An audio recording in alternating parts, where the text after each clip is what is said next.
The Poetry Center, bringing poetry to Paterson since 1980 at Passaic County Community College.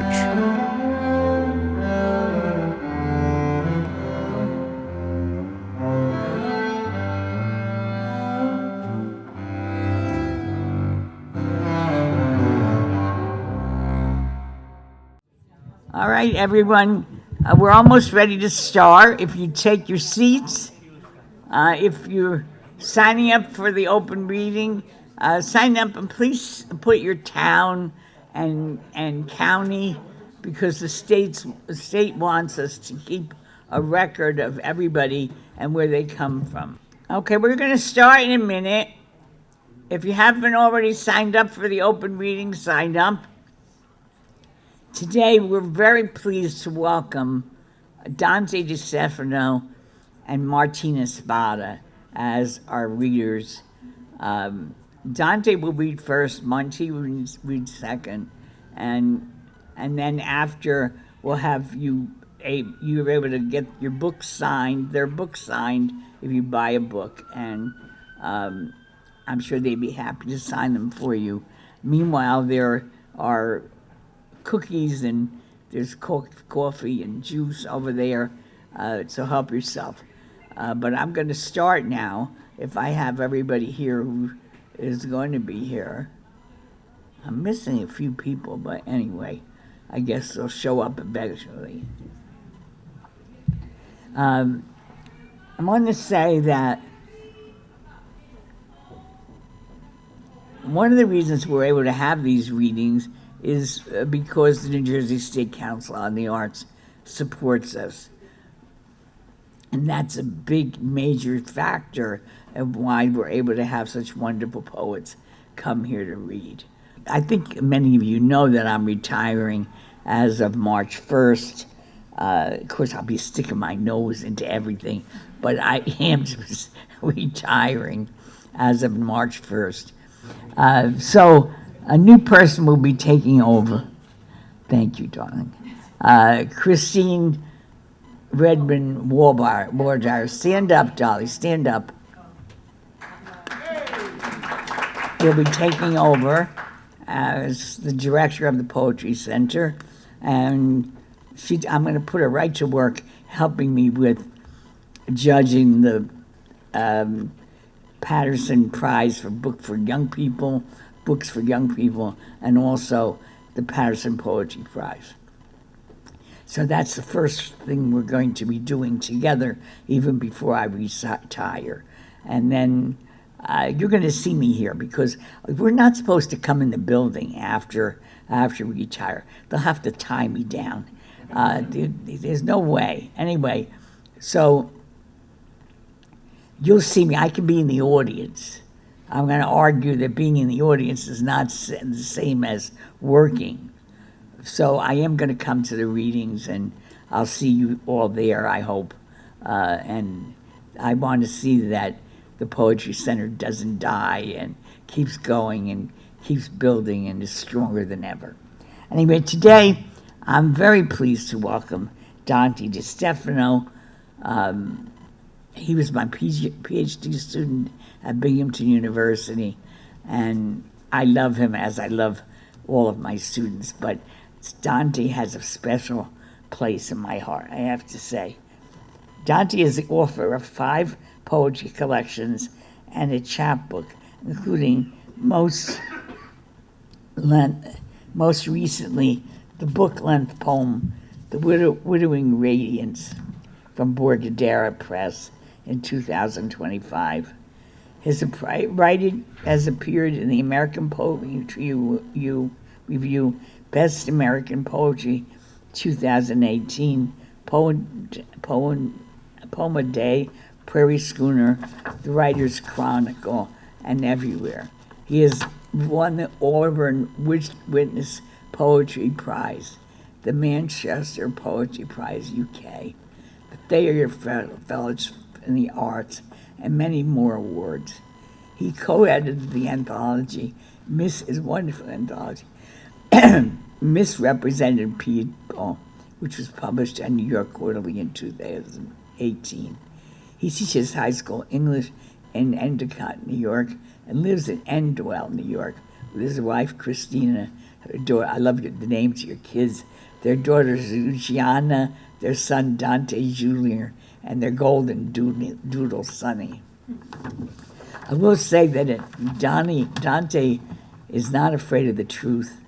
He opens up the doors to his life and his parents' lives and lets in the light, which sometimes is all we can do to try to survive. And Dante does it beautifully. I'm very proud of you, Dante. Dante, come up and read.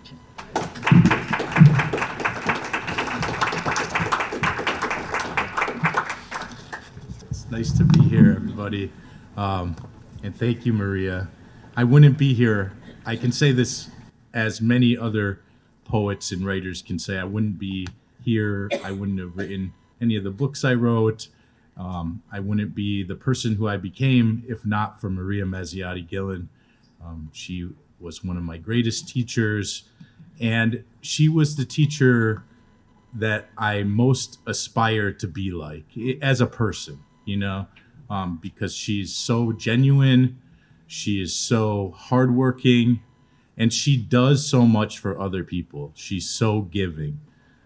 And that's how I try to live my life. And a lot of it I trace back to Maria, who I consider one of my favorite poets in the world, in addition to being my teacher. So I have two of my favorite poets in the world in this room, Martina Espada and Maria Mazziotti Gillen. So it's a great honor to read in their presence and to read for all of you. I'm going to start with a poem by another one of my favorite poets, a poet named Marie Howe. Oh, she's wonderful. And this is a poem called Another Theory of Time. So I tell my daughter, we are eating dinner, reading through the book of stories. I'm worried about Jason. If I seem distracted, that's what's on my mind. I should say, I forgot to say this, but Jason in this poem is the poet Jason Schinder, who was dying of cancer at the time. So I'll start over. So I tell my daughter, we are eating dinner, reading through the book of stories. I'm worried about Jason. If I seem distracted, that's what's on my mind. And she says, take it out of your mind. Then dips and eats a dumpling and says, but don't take out Jason. And this morning at the deli, I say, I'm grumpy because it's the first day of school and I'm thinking of so many things. And she says, take them out. And I say, how do I do that? And she says, think about now. I bite into my egg and cheese on a sesame bagel, and it is good. It is. Although it does bother me how she always wants to sit at the tiny deli counter, so near the garbage bins, eating meatballs for breakfast. Then she says, I can't remember the future or the past. The local high school girls order iced coffee and whole wheat bagels with nothing on them. My girl eats her meatballs, and I stare past the cutouts of ham and turkey taped to the window and think about the moment I want so much to leave. How small it is sometimes, this now. How constricting, me with my bad teeth and aging elbows. As person after person tosses their trash inches from behind my back before walking out the open door. And I love that poem, and I have a little girl who loves meatballs too, so it's a special meaning for me. And I read that also because the first poem of the book that I'm going to read, several poems from, the Widowing Radiance, mentions Marie Howe and Jason Schinder in its title. I should say the first section, this is a book-length poem, but it also mentions Canto 27 of Paradiso by Dante Alighieri, which is the canto where Dante encounters the boundary between space and time. So this is called To Marie Howe Here on Earth and to Jason Schinder in the Crystalline Sphere of Dante's Paradiso, Canto 27. Sometimes everything is clear. The poem unlooses itself from armpit and eyeball and knotted muscle and groin and arthritic joint and gut. The poem ascends into a daydream of first kisses and fourth grade and all the slips and missteps that ladder up a life beginning at birth, or perhaps at death and rewound backwards to form the frame of a consciousness flaring into being for one brief, barely audible wing beat. In a story, time takes no time, an old Sicilian proverb says, but also I think in the beam-bearing years of an existence, time takes the same way. The simple song of the angels is always pouring into us, even those of us who don't believe in such strange sky blue presences. Marie, we live in a time of postscripts and chainsaws, a time to die and die and die in till you die. Your Persephone scrambles atop Kunitz's testing tree and croons a dark refrain, the handful of truths poetry can hold. I will dance on my shadow. If there is no cure, I still want to correct a few things. Let me keep on describing things to be sure they happened. Let me sing the stupid hope, ringing, ringing in my throat.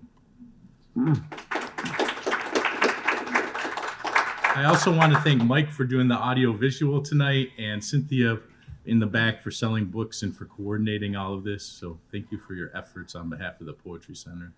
Appreciate it. So this poem is called Perfect Hell, that I'm going to read this section. But before I read that, this book is addressed to H.L. Hicks. His name is Harvey. He's a poet. He lives out in Wyoming. He's one of my pen pals. And I've learned a lot about poetry from him. So I mentioned his name. I directly address him in that section. And that's who I'm talking about when I say Harvey. But here's one of his poems from I'm Here to Learn to Dream in Your Language. By the way, about loss. Why not name it creosote instead, or chrysalis, or incarnadine? Think what declarations might follow, what pledges prove possible. I am cinders and whiplash, braced against what gust soever. I assent to any season you assert. Bless you, blood-red bird dead in snow. Great poet, Harvey Hicks, H.L. Hicks. So written an enormous amount of books. And he's a great pen pal, too. All right, so Perfect Hell. God bless the plump blackberries and rotting fence posts ebbing in memory, receding into the undergrowth of my misfiring frontal lobe.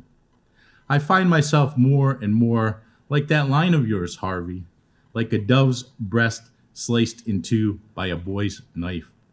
I open my wounds to a seam of wind.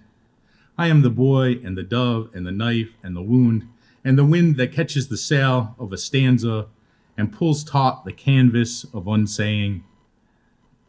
My 5-year-old daughter said, "Keep it attracted in your mouth," when I was about to say something that she didn't want said. And again, I was charmed by the strange poetry of children, which is much wilder than anything I can comb from diaphragm to margin to cerebellum and back. Dante made hell perfect and the provenance of middle age. It is easy to forget the inverted calendars that hold a life in place, the fact that the silhouette of a leaf and branch is not shot through with divine chlorophyll, that home is a small doorway the kayaking butterfly of the heart keeps paddling, cartwheeling, lighting out from. Remember to hold each upside-down day of the week close, daytime hours, paper diamonds scissored to life so gently. That want and want is a dream house, that later is right now unfolding, falling, snipping full circles in the endless air.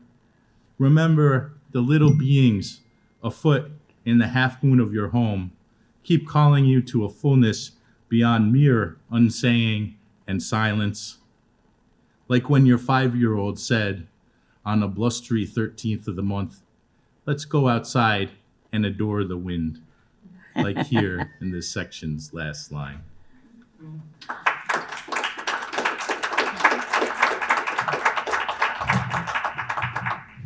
This is a section to my brother, and so my brother's like a very close friend of mine. Growing up, we were not too far apart in age, and he became an accountant, and he's probably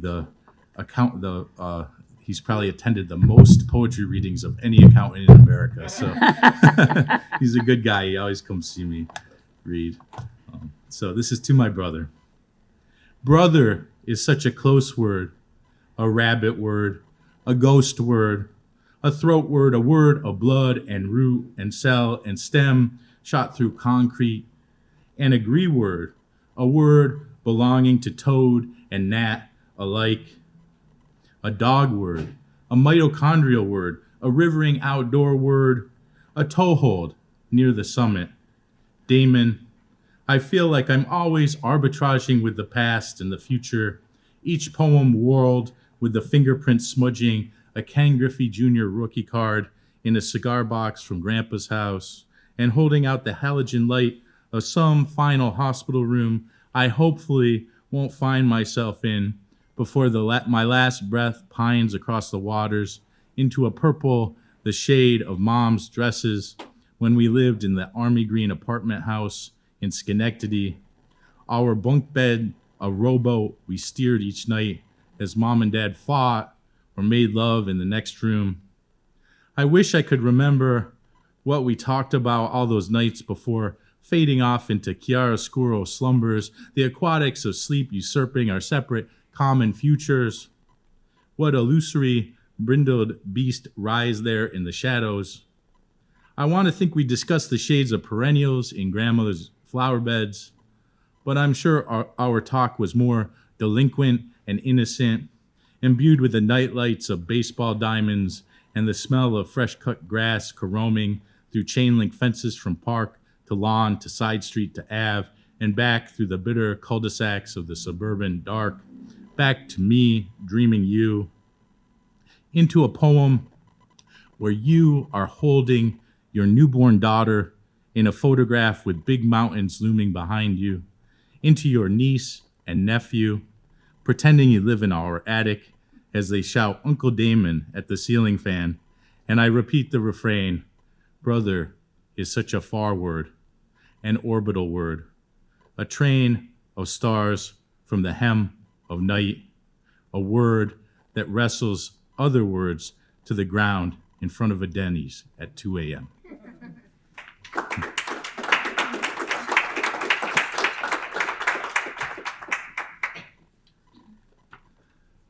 This is a poem called Curriculum Vitae.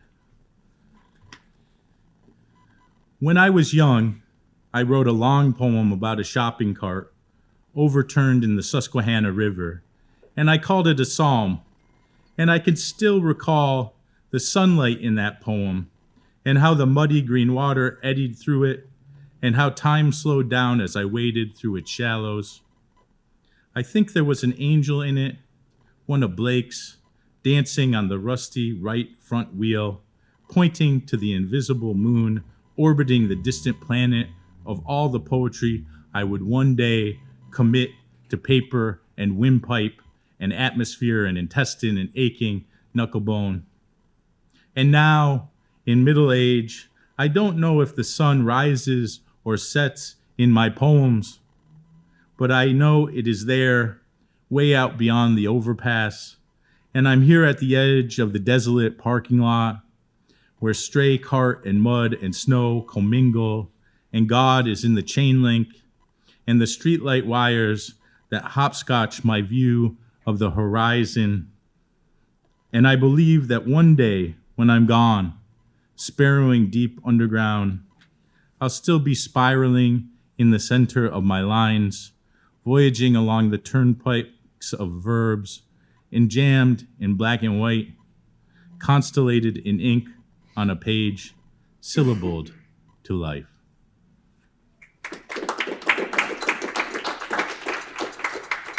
I know there's several school teachers in the audience. Lauren, Espada is one, and that's how I make my living.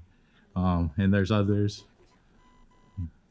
So this is a poem I wrote based on my experiences teaching high school students for many years.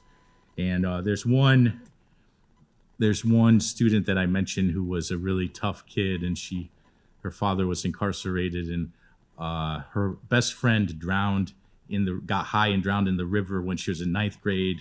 And I taught her in 9th and 10th and 11th and 12th grade. And she was just a wonderful kid with really tough circumstances. And so she's one of the ones that I always remember. And she had a really long name that she insisted on everybody would pronounce. It was simple, but her name was Ashley Deanna Rose Christy Marie Alexandria Clark, and she would always make you say the full thing, and if you didn't say it, she'd get upset. But anyway, this is called National Teacher Appreciation Week, unsonnet. Remember what wild fluencies of slang the thick air of a full classroom bequeaths to you each September of your career. Remember the procession of wildflower faces you've almost forgotten, those throats whose barbed honey echoes in your eardrums. Remember the girl with 5 middle names whose identity project hangs proudly from the bookcase near the pencil sharpener. There are many like her, ghosting the hours from bell to bell, those you worried about and cared for and couldn't save, but for whom the care you hope meant more than salvation. Ultimately, they didn't need saving. They needed attention.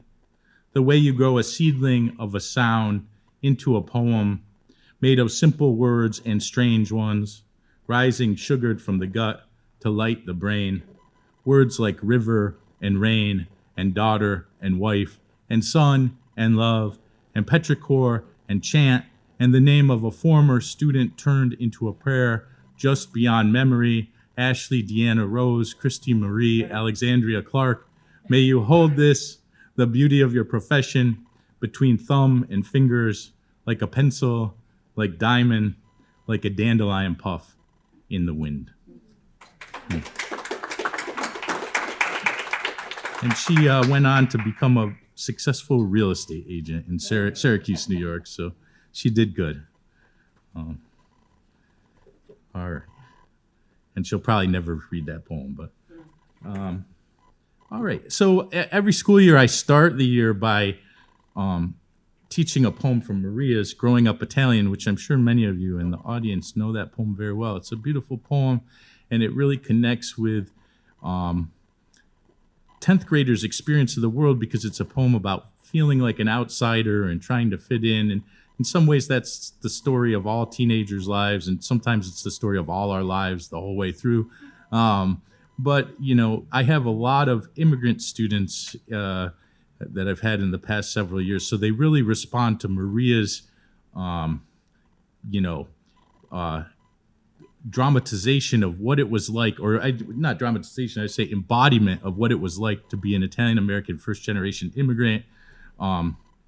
These are students from all different places around the world, and they write poems in response to growing up Italian. So I've had many different growing up Bosnian and growing up Pakistani and growing up, Puerto Rican and growing up Dominican and so many other nationalities and other things too, things that they identify with that aren't necessarily nationality or race or ethnicity or anything like that.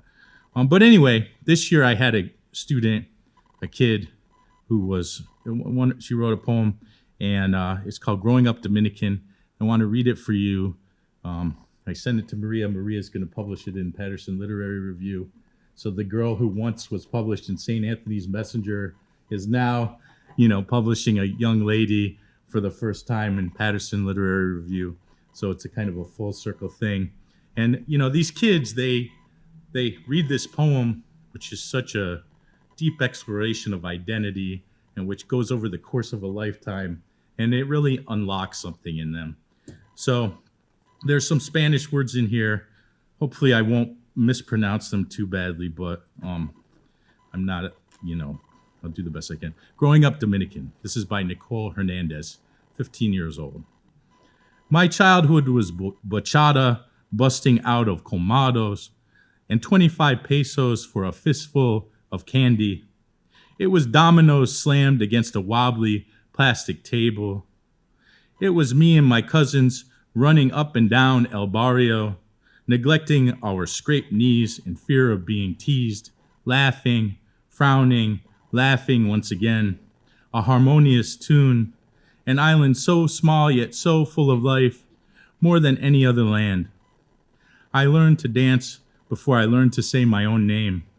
The heat of merengue, the taste of salsa, the sight of típico, all laid on my Hispanic tongue, a meal fed to me my entire life, a good, fulfilling feast served when the sun was at its peak. My Sabena accent rolling through misspoken words, my skin warm and just surrounded by the golden brown tones of my Caribbean people and their contagious smiles. Then the moon would rise just an inch higher than our kites, our chichiguas. My candle would flicker bright and strong, leading all the chiguapas and their backward feet back to the rocky rivers, away from small children and vain men worth less than stale bread. Fear never found itself present. There was only peace, a peculiar kind, the kind you never knew you had until it disappeared along midnight mist. The feeling belonged to my heart as much as the island was buried in my bones. Its rhythm, its beauty, its tales, forever mine to tell, forever mine to keep, forever my home. So that was Nicole Hernandez, inspired by Maria Mazziotti Gillen, who's inspired so many people over the years and so many of my students. All right, this is a poem from my book that's going to come out next year with Etruscan Press. It's called Heartland Errata, and it's actually dedicated to Maria and a couple of my friends in poetry and teachers. So this is a poem I wrote around this time last year. It's a Christmas poem, and there's some things from the news in it that you'll remember from last year. It's called We Three Kings. I slide myself under our tree like a mechanic in a body shop and look up through the lights and ornaments and artificial limbs to the tin angel tied by yarn to the top like a drunken sailor in a crow's nest. And I am done with similes. I put aside the possible shutdowns and mysterious drones and the wars and the horrible rape trial across the Atlantic. And I remember what it was like to do the same thing when I was a kid in '89, not quite a teenager, the year the Berlin Wall fell, the year of the Tiananmen Square massacre, the year my father was committed. There is so much in the world we don't know and block out or forget. But I am looking up past the delicate bric-a-brac of a life, the popsicle stick and pipe cleaner ornaments fashioned by my two small children, the candy canes they not so secretly pluck from the boughs, the few glass ornaments that have survived the dog and kids. And I am thinking of how grateful I am, how grateful, looking past the spot where another angel should be, looking for a God in the straw, looking past the infant loneliness squalling in my heart, holding the gift of my own ever-unfolding naivete in the manger of my saying, O star of wonder.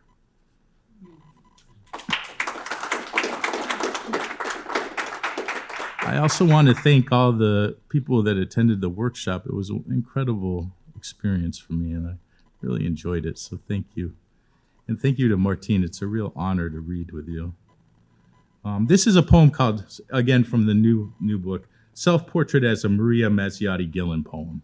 So I've been doing these self-portraits, and a lot of the time I'm doing them as, as other people's poems, but this is one of the first ones I wrote. So And you'll also, if you are a poetry fan, note the nod to Sharon Olds at the beginning. Self-Portrait as a Maria Mazziotti Gillen poem.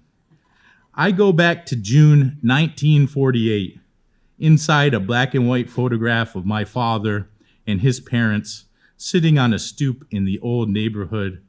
They look at me with their dark Sicilian eyes and open their mouths as if to say, "Ciao bello."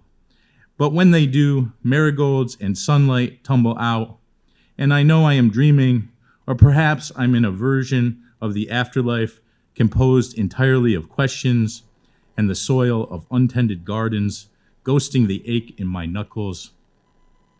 There's so much that's left unsaid, so I sing arias of linden and crow and cave.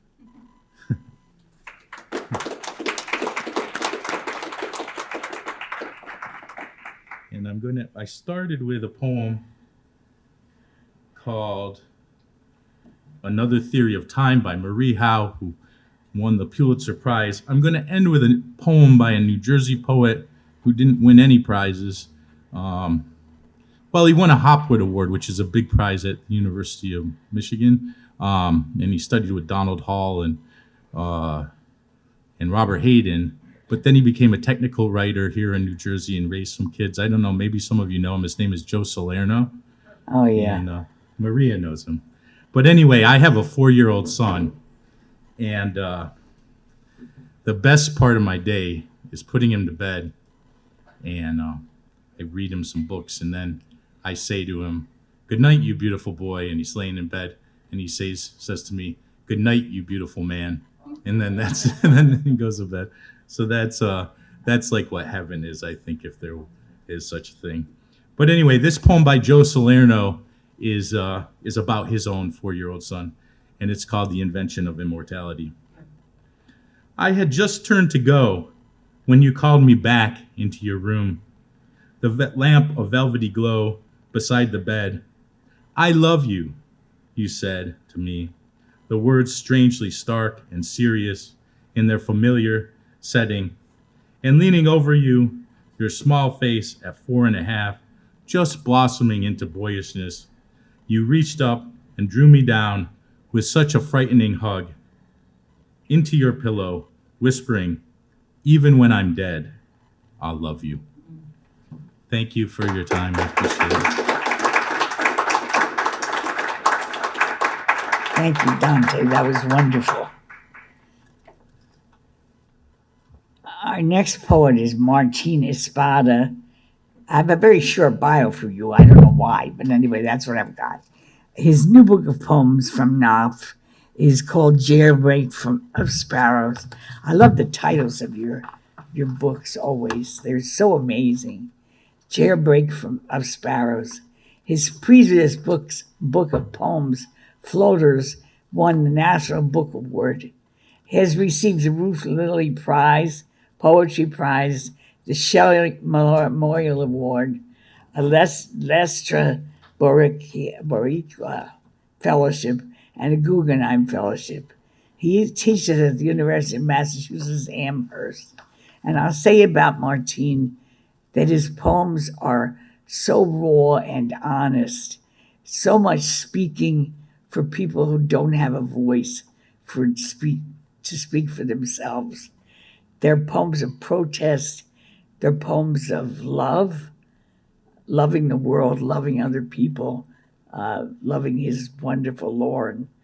But they also are really a celebration of life in a time when there's so much ugliness and so much death and so much destruction going on. Let's welcome Martin Espada.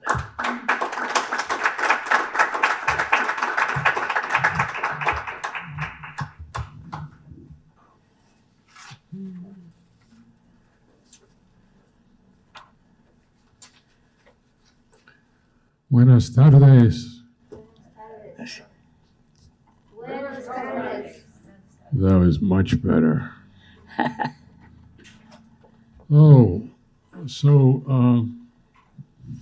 Thank you, Maria.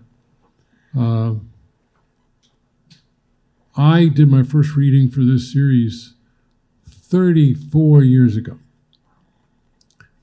after I received the Paterson Poetry Prize. And I've been coming back almost every year since then. It's an extraordinary accomplishment to keep anything going for that long, much less a poetry series. And we have Maria to thank for that. She has been a guiding light and a guiding spirit for so many of us in the community of poets. So please give her a hand for being herself.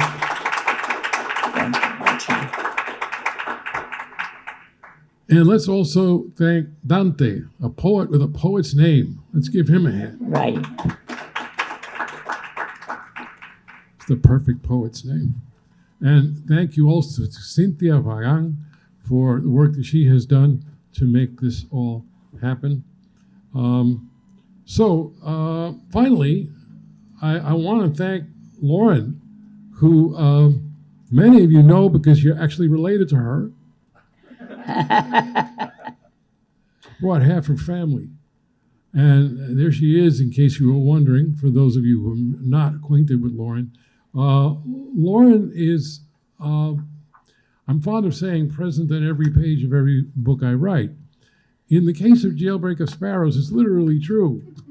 At least a quarter of these poems have something to do with Lauren, as you will hear. There are a series of deranged love songs in the voices of strange creatures. There are teacher poems. She is present. She's so very present in this book and in my life. I'm going to read some poems from Jailbreak of Sparrows, followed by the book signing pandemonium in the back of the room. So I will begin with a poem not set in Paterson, but set in Valley Stream, Long Island. A few years ago, a children's book about Roberto Clemente was banned and then unbanned in the state of Florida, of course. So here's a Clemente story and a coming-of-age story, too. For those of you who may not know, Puerto Rican Baseball Hall of Famer Roberto Clemente died on New Year's Eve, 1972, delivering earthquake supplies to Nicaragua. I was all of 15 years old at the time. We had just left my birthplace, the East New York section of Brooklyn, for the suburbs, Valley Stream, Long Island. And we were the only Puerto Rican family in town, as we found out.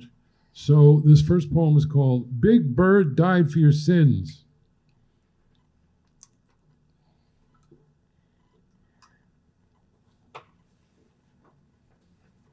Barry was 6'6", 15 like me, loading layups and hook shots over our heads to the hoop in my driveway. We called him Big Bird for dwarfing us, for his slappy feet, for the mouth that hung in a grin in all our stories. We called him Big Bird because he would yell, "Foul!" every time anyone bumped him under the basket, as if we lived on Sesame Street. I liked Big Bird and his white boy afro. He never called me a greasy-haired spick under the hoop in my own driveway like Frankie, the clown on the block. On New Year's Eve, Roberto Clemente himself set foot on the prop plane at the airport in Puerto Rico, my father's island. Boxes for Nicaragua stacked up after the earthquake, knowing the dictator's Guardia Nacional would crack open the crates, greedy as a pillaging army, if he did not loom over them. The DC-7, engine like a smoker's heart, 4,000 pounds overweight, sputtered 100 feet above the trees, then spiraled into the sea on a night when the moon deserted the sky, the keeper of a lighthouse dreaming drunk. A crowd kept vigil on the beach. His compañero, the catcher, dove and dove again between the fins that sliced the waves till the propeller's twisted hand rose from the sea. But never the body, never the ball player, never Clemente, never. My father told me. Roberto Clemente is dead. I could swear my father's eyes were red. I had never seen my father cry. This must be hay fever in winter. My mother saw him cry once, watching the funeral of JFK on television, a black riderless horse and the empty boots in the stirrups for the fallen. Later, the day after the baseball writers voted Clemente into the Hall of Fame, as the boys under the hoop toweled off and scooped up Cokes from a cooler, I said, when my father told me Clemente died, there were tears in his eyes.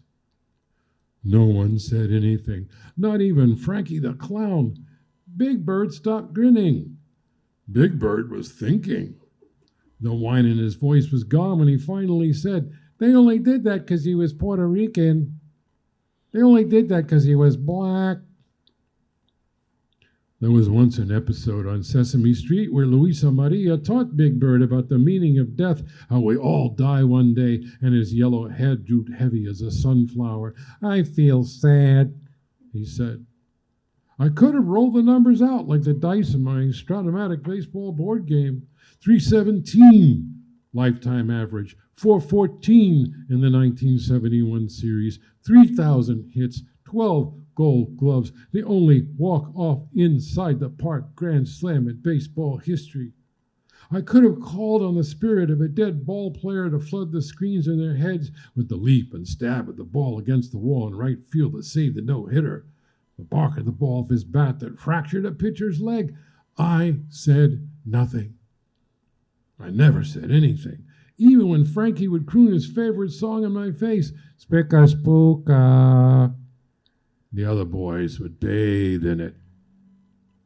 The next game began. I guarded Big Bird. I stomped at his slappy feet, spiked my elbows into his ribcage, rammed shoulder after shoulder into his back, blocked shots by jamming the ball into his chest. I knew nothing of karate, but kicked the air every time I yanked a rebound away. Foul, yelled Big Bird, like a song on the jukebox nobody wanted to hear. Foul. This was my hoop, so I couldn't foul out. I wanted to see Big Bird cry like I saw my father cry. Big Bird sniffed. No one saw him sneeze. He squinted hard, but we all knew. That day, Big Bird died for the sins of the fathers accursed of the dark ball players on TV in the living room where their sons could hear it all.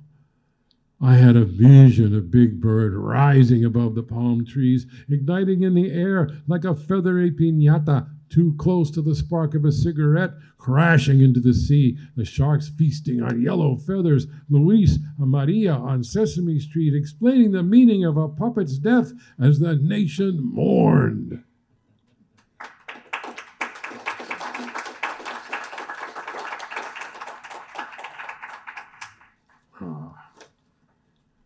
Big Bird, Pájaro Grande. Oh, I just caught myself speaking Spanish.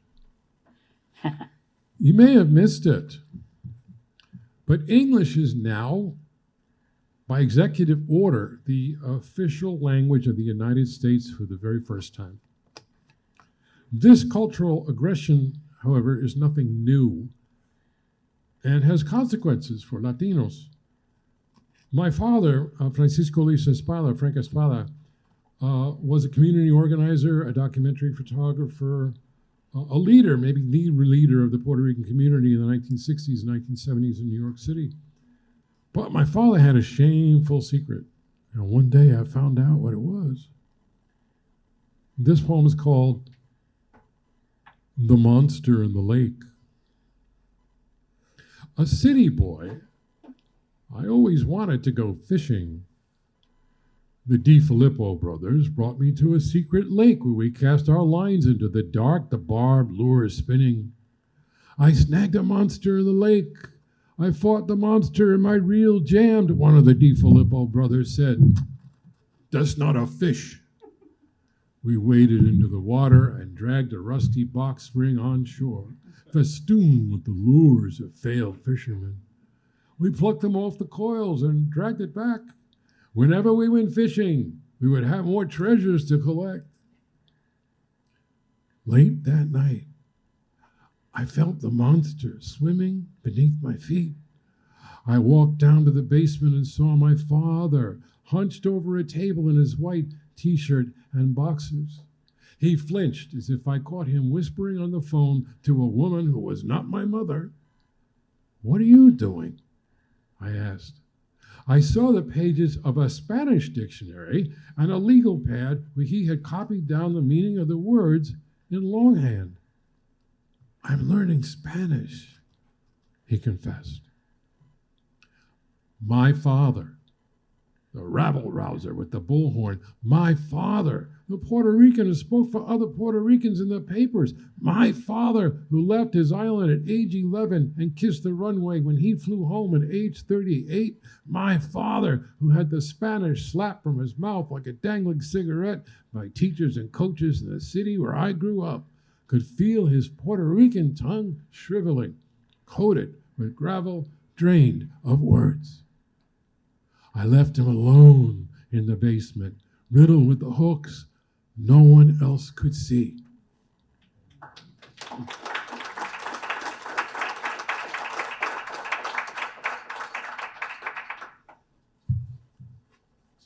So I was actually a tenant lawyer with Su Clínica Legal, a legal services program for low-income Spanish-speaking tenants in Chelsea, Massachusetts, right across the Tobin Bridge from Boston. Our clients came from the expected places, Puerto Rico, the Dominican Republic, but also from unexpected places for the first time, from Central America, from Guatemala, from El Salvador. These were refugees fleeing Reagan's wars of the 1980s, and they were all undocumented immigrants. This is a poem from those days. The city wears a coat to bed. The white army of winter spreads across the city. Boilers and radiators die in their sleep, their skin cold to the touch in the morning. The city wears a coat to bed. The city watches the wraith of breath rise in the kitchen. On Friday afternoons, the judges slip off their black robes and drive home. There is no light in the windows of the courthouse. There is no one to read the affidavit or sign the injunction to shove into the landlord's hand so that heat courses through the heart of the boiler and the looping hard veins of the radiator again. No one to hear the tenant's story translated, her sons and daughters shivering in their coats on the mattress, snot on their sleeves. The judges and the landlord home or stopping in a bar on the way home. She tells me instead, the lawyer who speaks Spanish and explains in Spanish why there will be no heat this weekend, why there is no one at the courthouse to listen, and still she pours her story into my ears till they swell to bursting. I walk her to the doorway of the office. The secretary is in the bathroom, the office space heater in the corner. Suddenly, I am steering the tenant out the door with the space heater in her arms as she says, gracias, over and over, and I say, okay, knowing the secretary would yell my name louder than the time a drunk with a lightning scar in his belly charged for the door, naked, but for his socks and a Salvation Army blanket. The secretary would not miss the office space heater till Monday. I am the hero of this story, riding the bus home across the bridge.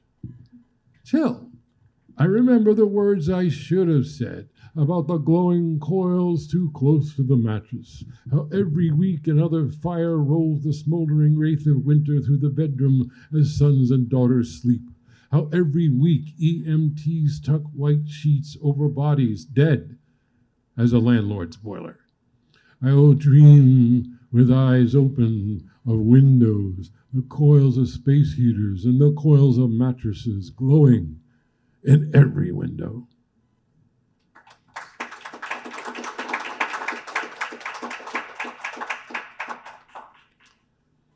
So, Lauren is a writer, 4 books to her credit, and a teacher who taught urban ed for many years, from Perth Amboy to PCCC. In fact, she taught developmental English in this very building. This is the best teacher I ever saw in my life. One of her students was a young man named Ralph Dennison Jr. Ralphie. This poem is about him. And there's also a reference to the character Banquo from Macbeth, who is murdered at the order of Macbeth. So this poem is called Banquo's Ghost in Paterson for Ralph Dennison Jr., 1989 to 2014, Paterson, New Jersey. This was the first day of class in developmental English at the community college.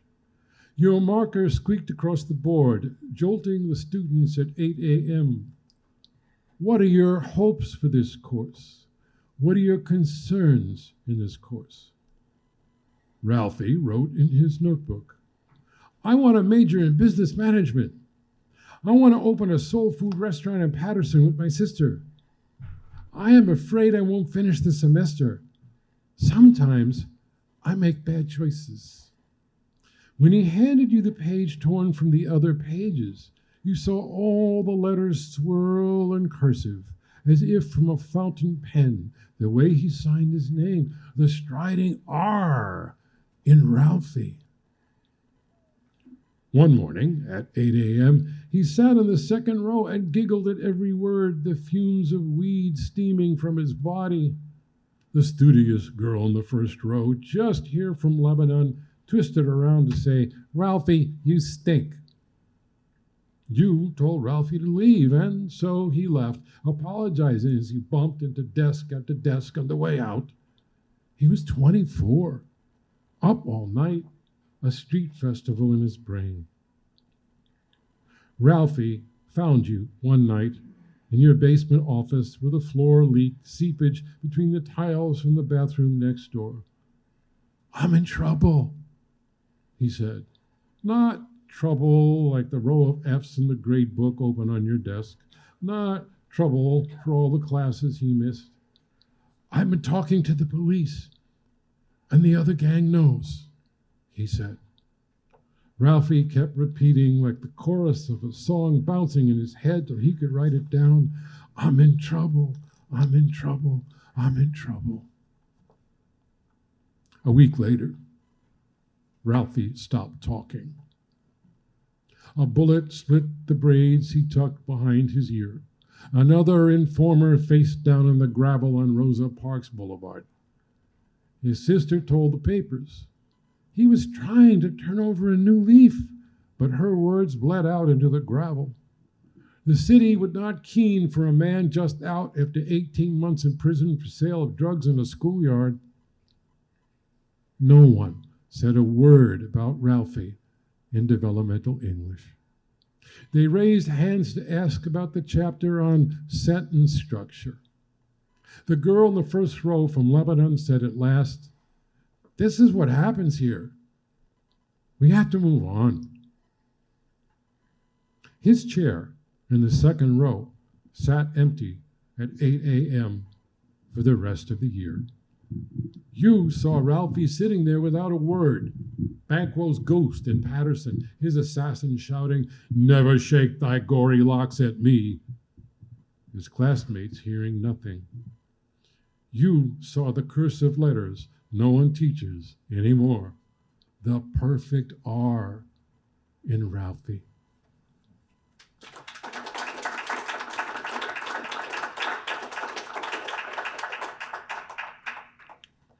Lauren also volunteered, taught adult literacy at a rehab center in Paterson, Avis Village. Some of you may know it. She is the tutor in this poem. And this poem is a tribute to teachers and learners and the principle of education under attack everywhere in this country today. It's called Gonzo. Everybody knew Gonzo. His cigarettes and cologne, his gold crucifix, the white t-shirt he wore to every meeting. They leaned closer to listen whenever he spoke in the circle at the rehab center, some with eyes shut, seeing his confessions of addiction's demons and sobriety's angels at war. No one knew Gonzo signed his name with an X. The tutor at the rehab center held up flashcards and sounded out the letters A, B, C. There was no alphabet song in Gonzo's head, no teacher at the blackboard. He said the letters one by one. At the letter S, he stopped. The tutor studied Gonzo's nose, long, but not as long as the nose of the Muppet with the same name. S, she said again. Gonzo had no front teeth, no place for his tongue to go. He puffed and sprayed, a man unable to navigate the river of his own name, Gonzales. He hid his face in his hands, unlettered cards in his head, as if the tutor could not see him now. A sob surged through him, a beast chained to the rock of his ribs for 50 years, since the days the rooster woke him up for school in Puerto Rico. He wiped his face clean. Gonzo was clean. Clean fingernails, clean shaven, clean white shirt. The tutor waited, thinking, he doesn't know his letters, but he knows every street in Paterson by name. She squeezed Gonzo's wrist once, then again, till his eyes met hers. She held up the next flashcard. She said, say T.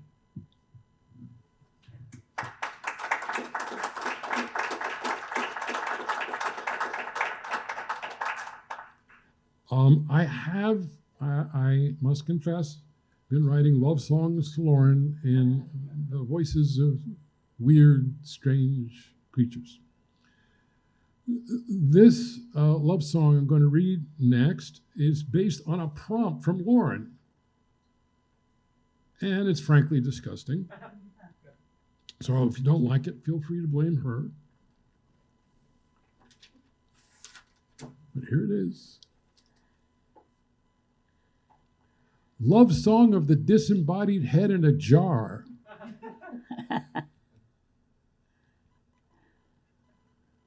Like the pirates and revolutionaries of legend, heads spiked atop the great bridge spanning the great city, I am now a head without a body.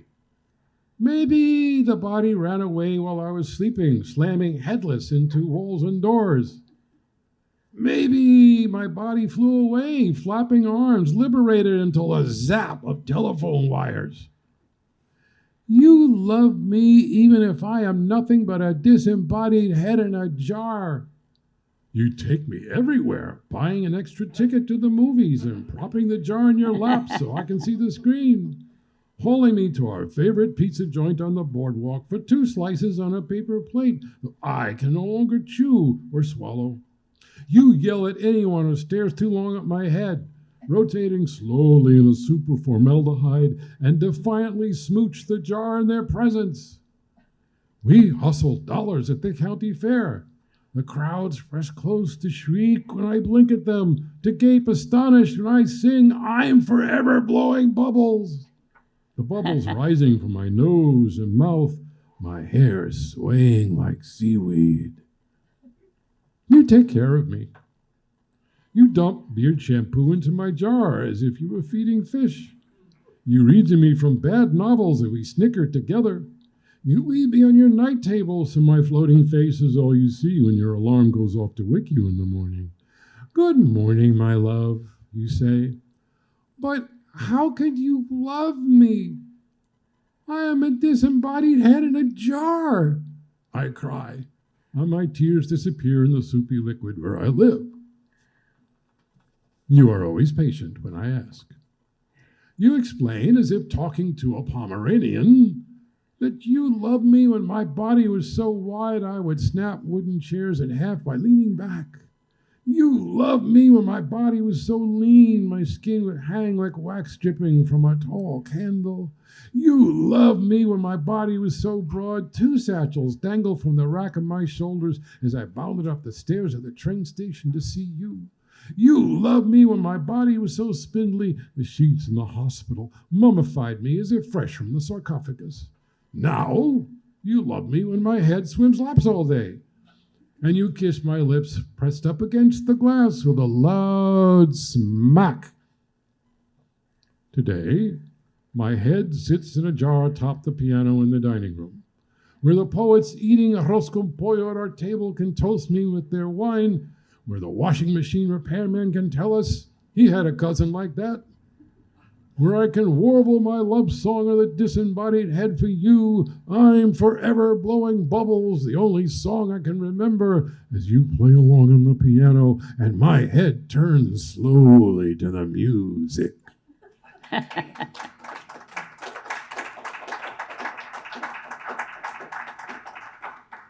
Where the hell did that come from? So, how are we doing on time? Good? Okay. I want to read 2 more. There are all kinds of love poems, as I have just demonstrated. Here's another one. This is a poem for my dear friend, teacher, and mentor at the University of Wisconsin-Madison. His name is Steve Stern. Steve and his wife, Florencia Mahjong, are historians of Chile, where she was born. Florencia is now in memory hospice with dementia. Some of you know the song Gracias a la Vida, right? Thanks to life. That's featured in the poem. The poem is called Florencia, again and again, for Steve Stern. The singers sang to Florencia Mahjong today. The threshold singers stood at the bedside in memory hospice and sang as the poster of Frida Kahlo looked on, as Florencia looked on. The only word she spoke was no. The only word still left on her tongue as she colored in her coloring book. The chorus sang as you walked into the room, and Florencia's eyes brimmed with the sight of you, husband, compañero. You slid behind her, arms looped around her neck, and she leaned back, lips sprouting for a kiss on the mouth, once, then again. Let's sing to the singers, you said. You queued up the song on your cell. You sang, Gracias a la vida que me he dado tanto. Thanks to life that has given me so much. Florencia sang in Spanish, was Florencia again, the song drifting from a window in the girlhood Santiago of her head. She became the writer of history she could no longer read, the teacher of students who would remember what she could not remember, Florencia again. When life in the song gave her the abecedario, she sang the word for alphabet from a spring so deep in the cavern of her brain, no neurologist could ever find it. Florencia again. When life in the song gave her La marcha de mis pies cansados, she sang about the march of my tired feet, loud enough to startle the pack of nurses in the hallway. The march with you, her compañero, your tired feet trying to keep up with her. The march against the dictator in her Chile. All the songs the crowd would sing. Florencia again. How do you kill an idea? Florencia said to me when I asked why so many had to die in Chile, at an age when I still had to ask. 6 words I will carry like tiny shells from Chile as long as I remember what I remember. Florencia again. Gracias. You sang with Florencia at the bedside to the singers at Memory Hospice. You handed them the sheets with the printed lyrics of the song. Next time, When you come, you can sing it to her. You said, Florencia again. My teacher, tomorrow you'll turn the knob all hands dread, as if the steel would liquefy their fingers, walk through the door once more and sing. And so Florencia will become Florencia again and again.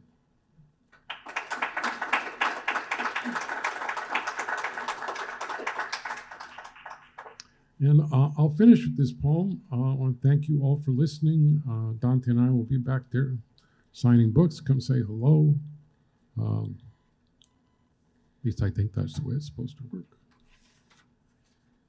We are in Paterson, so I want to close with a poem about the great poet William Carlos Williams, poet who practiced as a pediatrician in Rutherford and Paterson for 40 years. Now, in 1952, Williams had a stroke that left his upper right side paralyzed. At the same time, his appointment as consultant in poetry to the Library of Congress, today's poet laureate, was revoked after an FBI investigation into false charges that he was a communist. He was not. I based this poem on his FBI file and a postcard from Williams to Swarthmore College, looking for a reading. And ultimately, it's a poem about what you do when life insults you. Poem is called Insult, for William Carlos Williams, 1883 to 1963, and I'll finish with this.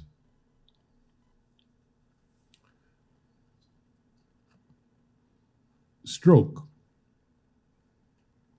Insult to the brain, leaking blood. Insult to the right eye, now blind. Insult to the right hand, now dead. Insult of the x-rays lighting up the skull like a bulb. Insult of doctors telling him what he already knew. The poet doctor who brought 3,000 infants to light by the river and the silk mills of Paterson. Insult of the black bag open and empty after the last house call. Insult of the bills clogging up the mailbox, sliding off the kitchen table. The report of loyalty data in his FBI file had its own beats. Words like the stutter of Tommy guns in the G-Man movies of Hoover's imagination.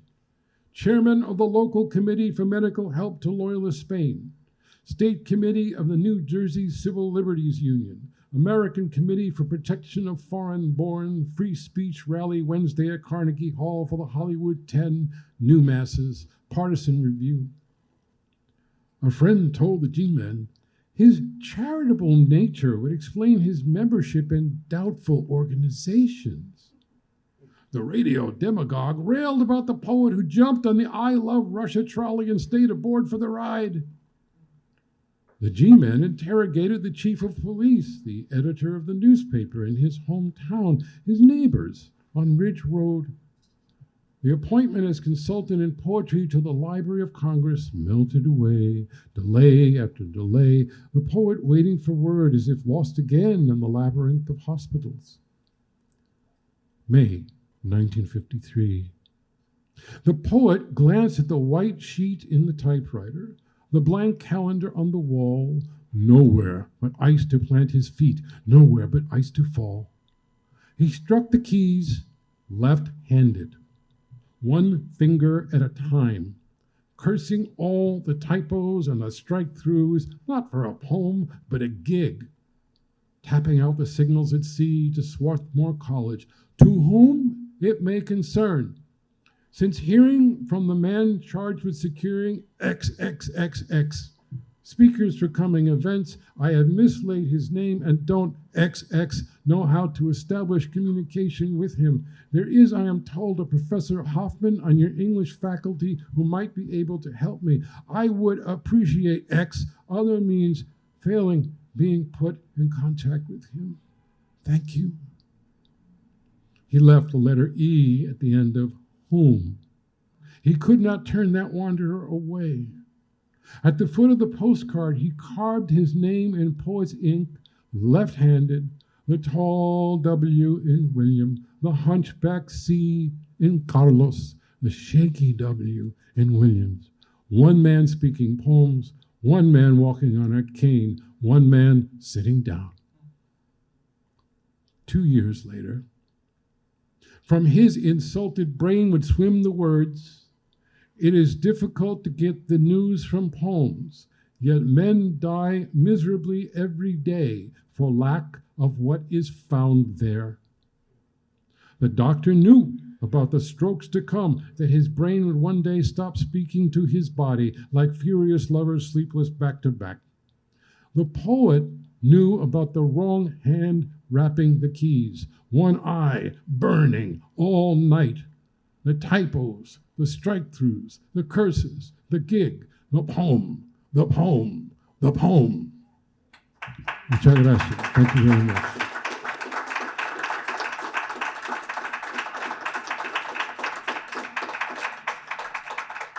Thank you, Martine.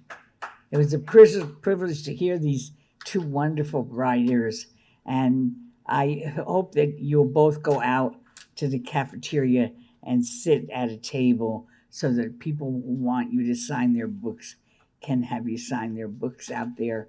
You also might help yourself to a cookie and some coffee before you go out there.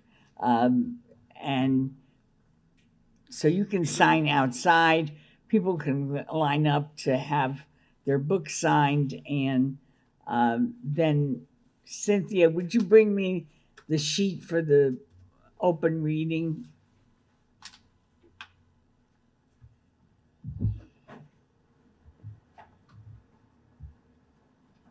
My name is Mona Zamperescu. Thank you so much for having me here. One poem. The end of days does not come with a bang. Like the grass that comes back every year, though everything is stacked against it. Slow, deliberate, 5 women move air. Their eyes are fixed on a distant point. They're here, spacious, without words. Towering over them, sky rises and bare ginkgo trees, which came, as we all have, from somewhere. In Madison Square Park, traces of green line the alleys. Winters, the Tai Chi women practice every day in the drain fountain where all paths meet, a few feet lower than the rest of us, citizens of coffee and news. We slalom past each other, people and things. Garbage pick up the food trucks at every corner. Yes, now there is spring to talk about, new hyacinths and daffodils, fresh, alive, and people in or out of troubles they can't name. That's how you know we're all going somewhere no one else can. We, migrants in rage, despair in silence. On my way, I remember the old country, fear, the only safe tongue, the wooden tongue. We went about our days, ghosts on our way to work, as if we were living. I, too, crowd the streets, the elevators. Like many, I feel their doors close an airtight lock on this collective coffin, up to my own private afterlife. I make room for this woman, or she makes room for me. Neither of us young. Her hands are elegant, swift like new grass, green yarn coiled on her fingers. The crochet hook stitches in and out the pulse of the day. Her eyes fixed on her work, counting. I want to tell her she's beautiful. The elevator ride is long. We're quiet. It's 9 a.m. somewhere. Imperceptibly, we go on living. Thank you. Beautiful, honey. Really beautiful. And Michael Lieberfield? Or Feld? Yeah. My handwriting isn't too good, so I won't fight you. That's Good okay. to see you, Maria. Thank you, Michael. I wrote this earlier today, and during one of the workshops. It wasn't the topic of the workshop, but I was wandering off into my own poems. And I tend to write the same poems over and over because it's what I really want to express, I find. But it's very short. Never be ashamed of weakness. Never be ashamed of weakness, and never be ashamed of strength. Negative, positive, triumph, mistake, failure, love, sorrow, joy. It is all okay. Accept it all in. This is life. Accept it like accepting all portions of morning air. Accept it. It dawns into your arms. Accept, embrace. Never be ashamed of weakness. Never be ashamed of strength. Thank you. Wonderful, thank you. Bob Varatoni.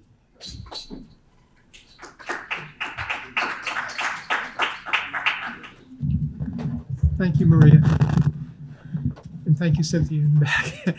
Everybody's been so nice to me here, and I don't know anybody, so I thought I'd read a poem introducing myself in 40 lines. Hi, my name is Bob. My father's name is Bob, but I am neither his junior nor his equal. I am a page, not performance poet. I write from the heart. But much of my life is trite and cliched. I love to celebrate, but I can't dance. I love art, but I can't draw.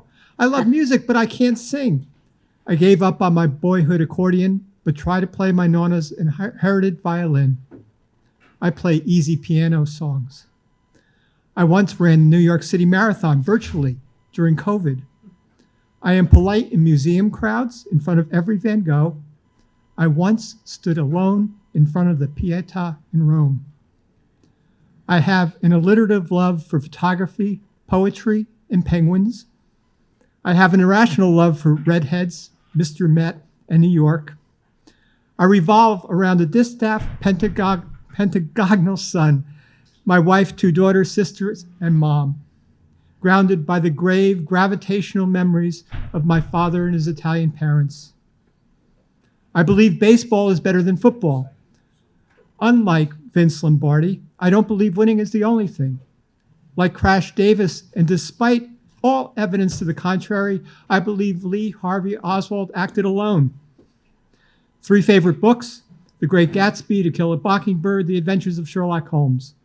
3 favorite movies: Godfather 2 or Paddington 2, Casablanca or Airplane, The Wizard of Oz or the first 10 minutes of Up. 3 favorite poems: Dover Beach, Annabel Lee, Sailing to Byzantium. 3 favorite songs: American Tune, Mr. Brightside, Thunder Road. Since the age of 50, I have been invisible to women. I like cats better than dogs. I may have always been invisible to men under the age of 50. Dogs like me, but cats ignore me.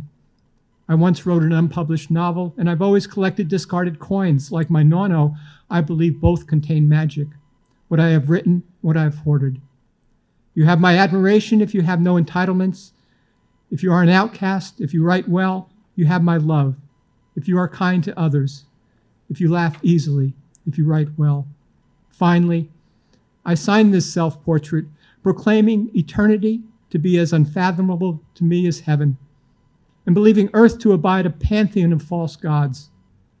I live simply to honor my father's name, the great and powerful Bob. Wonderful, honey. Beautiful poem. Elizabeth Levine. I've got it now. This is why senior citizens should not read from their phones. That's right. Right? Okay, so as I mentioned, this is called Valentine's Day in La Paz. And just so you know, that happens to be September 28th. Don't ask why. Valentine's Day in La Paz. You move in on Valentine's Day, carrying stars and promises in your pocket, The light of La Paz twinkles against the blackest Andean night. By Halloween, your guilt permeates the sheets. Okay, that was AI telling me it was beautiful. Okay, I'm glad they like it. Okay. By Halloween, your guilt permeates the sheets. It becomes a demarcation line that neither of us dares to cross. You move out, and I change the locks. You steal my red suede dress, my amethyst necklace, my heart. I take you back, fear and shame, opening the door. By November, empty wine bottles bloom overnight behind the sofa. By Thanksgiving, there is nothing left for you to sell or to steal. By December, you burn the living room chairs for firewood. That same autumn, a Bolivian man in Cochabamba murders his lover, an American Peace Corps volunteer. He hacks her into cubes, cooks her in a pot, eats her as a stew, and leaves no bones. After that, I watch you sleep and hide the knives. I grabbed you by the collar and said in Spanish, "Do not come back until you get more." You leave under darkness for some faraway place that I cannot pronounce. Quechuan women sell you white rocks. You devour like air, gasping to breathe. My landlord looks at me with pity and says, "We are not all like this. Save yourself. Go home." Mi madrina me dice, "Vete ahora. Si te quedas, te matarán. No te mantengas limpia aquí nunca más." Así me marchó. In Bolivian jails, there is no food. I worry about what you will eat. You sell yourself to get more. I cannot blame you, because I board that plane and I abandon you to the cold nights of remorse, to your history of exile, to our baby that the Bolivian witch doctor promised us, to the black and white photo of your daughter living in Switzerland, as far away from you as she can get. At night, I dream of our bodies colliding, earth and sugar. Thank you.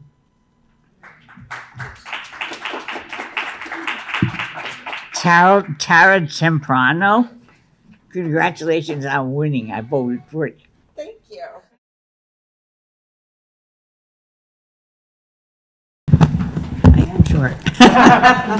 All right. I was going to say good morning, but it's afternoon. So good afternoon. My name is Tara Temprano. I did win honorable mention for the Allen Ginsberg Poetry Competition, so I will be in the next literary review.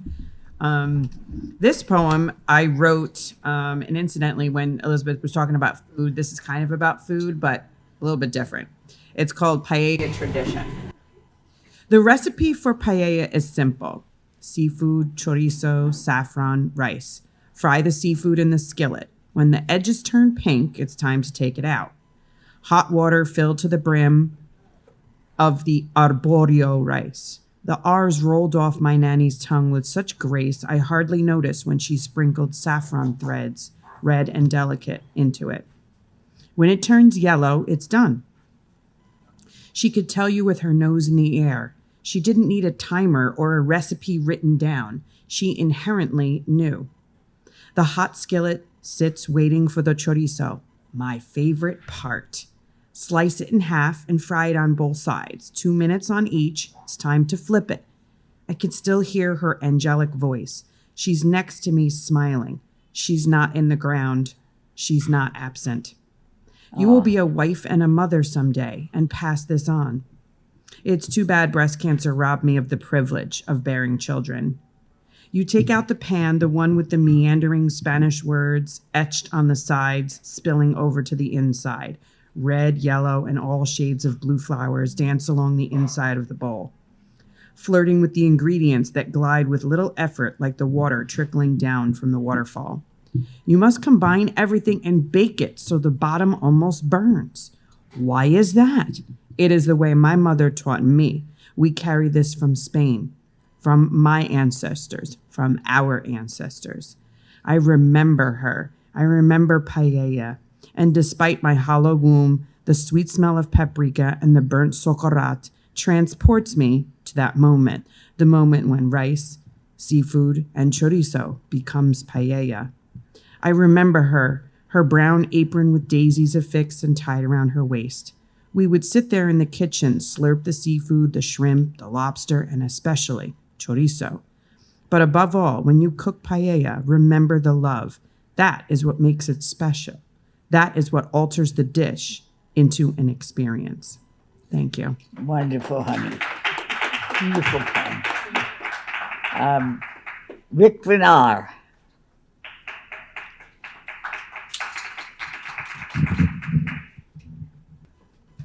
Being applauded up to the mic. That's always fun.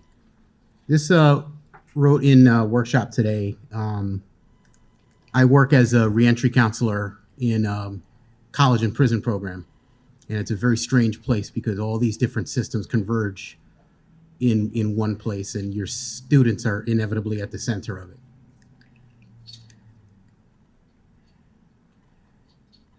If you do what you must as a human, a person with a job, something like a case manager, then you will chase paper for a living. And if you chase paper for a living, then you will meet a man whose eyes have become accustomed to seeing 3 minutes into the future, around corners, anticipating always the fist or the nightstick or the keys to safe harbor or sealed door. Then you will be forced to break a law you won't find anywhere written down, because to write it down means it is real, accountable, existent. In prison, everything is contraband. Everything is analog, is ink and paper, is evidence. You would do well to remember this and keep the name of your client out of your mouth and keep your immigration politics away from how we keep this place from exploding. And trust us when we say it will explode any day now. And trust us when we say paper is an accelerant. And if the paper you chase bears the words Estado Libre Asociado de Puerto Rico and names the man you cannot name, was obtained by means we can't condone, bears a date of birth, a physical place on the island, says concrete things like mother, father, then he could stay here in this city when he is released. He could say, here is where I choose to stand, or sit, or breathe, or write a paper, witness, despair, love, soak a book in gasoline, strike a match, and fly away in unapology and joyful reckoning. And if that paper is foreign to white-wigged founders, fearing feet marching north, it will be tossed into a memory hole because of the imagined crime of Spanish. And you must chase paper again, from Brooklyn to Panama to Puerto Rico, to find yourself before the last witness to your client's birth, a mother, a midwife, a clerk who remembered him at 2 months old, a high school teacher, a policeman, willing to say he exists.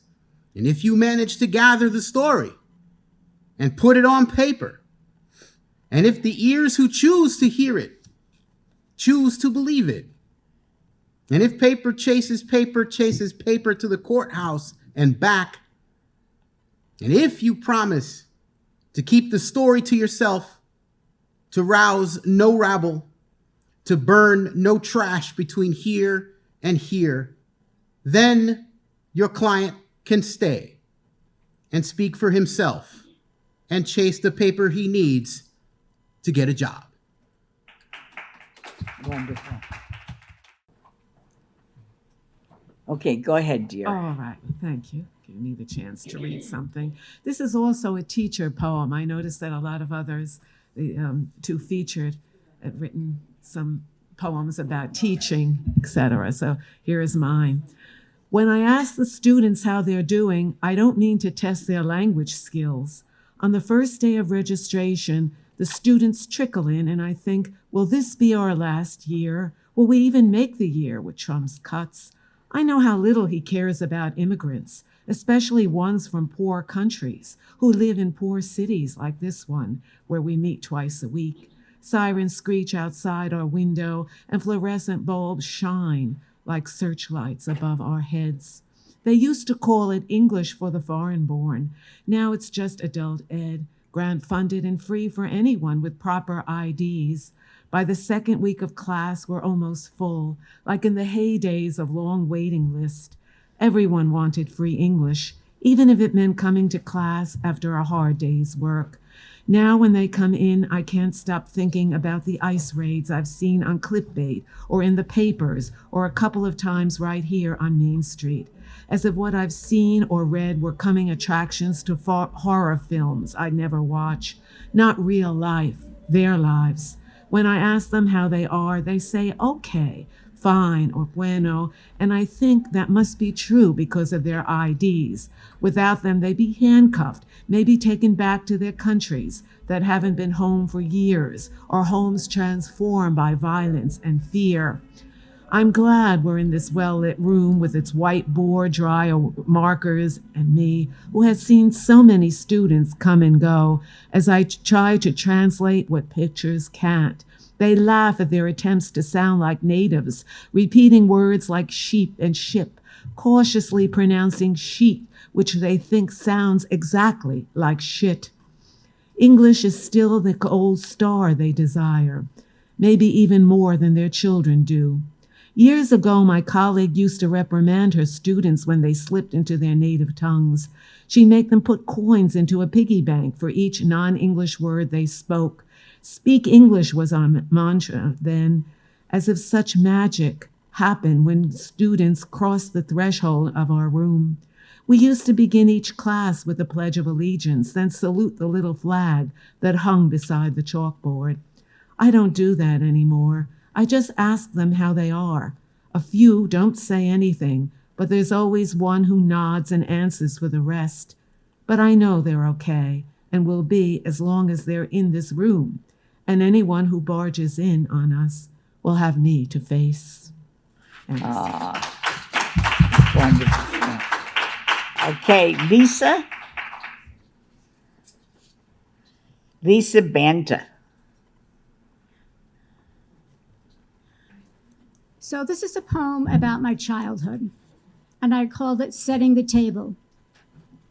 One gloomy, bitter cold December afternoon, a 9-year-old girl curls up like a fetus in her bed, cradling a fluffy white dog with brown floppy ears her mother took away from her and gave to her brother because she was too old to have a favorite stuffed animal, as if comfort had an age limit.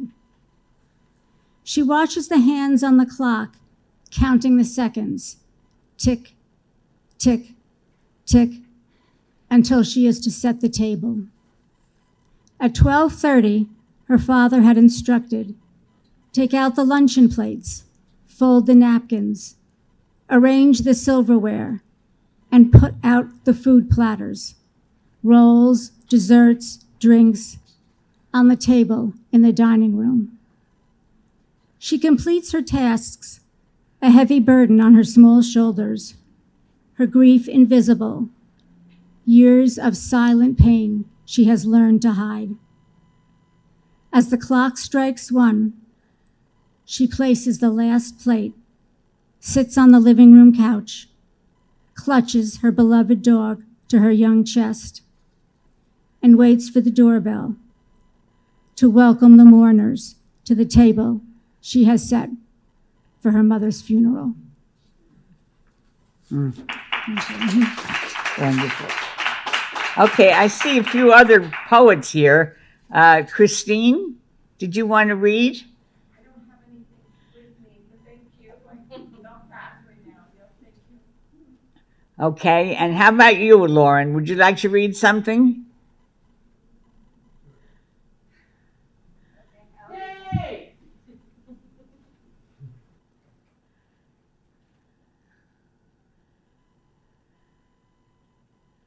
Okay. So this is based on a trip that we took to Puerto Rico for a gig that Martine had, but we ended up getting COVID instead, which was fun. Okay. This is called Parable of the Bromeliad in Bloom, or Why We Should Always Celebrate Your Birthday. For the first year, the sacrament of leaving groceries on the deck for the virus to die. Sacrament of bleached exteriors of jars, boxes, and cans, of strip and shower as soon as we came from anywhere, clothes cast to the basement, heaped like the flayed flesh of saints on the concrete floor. Next, the sing of isopropyl alcohol and the latex second skins of our fingers. Then, finally, the masks, bat wings spanning our mouths for 2 long years after. And did you know, love, that there are 11 species of bats in El Yunque where we will never see La Mina or La Coca or feel the fall of their fresh waters on our skin, where we will never run our fingers over the cold stone of the Jucahu or see from its heights the cloud forest or palm, the towers within us already eroding, me already rash-splashed and coughing, bats too early whooshing in my lungs, carving paths to mango, guava, and agave, their teeth munching crusts of crickets, chinch bugs, and beetles, their tongues glorying in the thorax and in the dusty forewings of moths. I descend and descend further, sickness raking through my blood, the inferno of my trunk and skull on high, though at dawn, while I begin to rise, then you. Many think of hell as a hot place, apothegm of fire and brimstone, an eternal fever where flesh curls off bone in unholy folios. But for Dante, hell is cold, locked in ice in the center of the earth, waterfalls fanned by a windmill of bat wings. So it should come as no surprise that 6 months later, on the coldest night of the year, bleach bottles heretics beneath the kitchen sink, you would collapse. My arms barely enough to catch you, to lay you down on the floor, sick and unawake. You sailed away in a skiff of your own skeleton, bobbing in the caps of a choppy river, the bearded Charon's gnarly toes curling around your clavicle. When, with my thumb, I tugged up your eyelid, your pupil expanded into universes infinite and black, and you, in that infinitesimal flash, are light years away. The light year, not a sizing of time, but of distance, and in this moment, which stretches back to paradise, you are far away in both, though lying still on the floor where I lowered you, your fingers pinch the bridge of your glasses. At the eclipse of your eye, I made you the site of my apostasy and played out the myths of a million madnesses where I would split you open, gullet to hip, slip my whole body into the Eden of your viscera and till you as if you were earth. I would gnash the black-red gristle of your liver, twist loose your canines, stroke their edges with my finger, scratch your name into my wrist. I would scrape your marrow with my fingernails, snap your ribs one by one, and rebuild a you from you, trellis to the sky of thy kingdom come. I would plant in the sponge of your gut, fecund and wet, a genesis of heliconia and hibiscus, and forever tend to the brief and peculiar bloom of the bromeliad. For I know now that the expulsion was not for a luring, but for a laying down, and that I, no longer faithful to the myriad delusions of bleach or belief, and doomed one day to suffer it. I have already felt its brushes, love, the breezes I'll never know at the top of the Jucahu, the flower I'll never coax to a second bloom.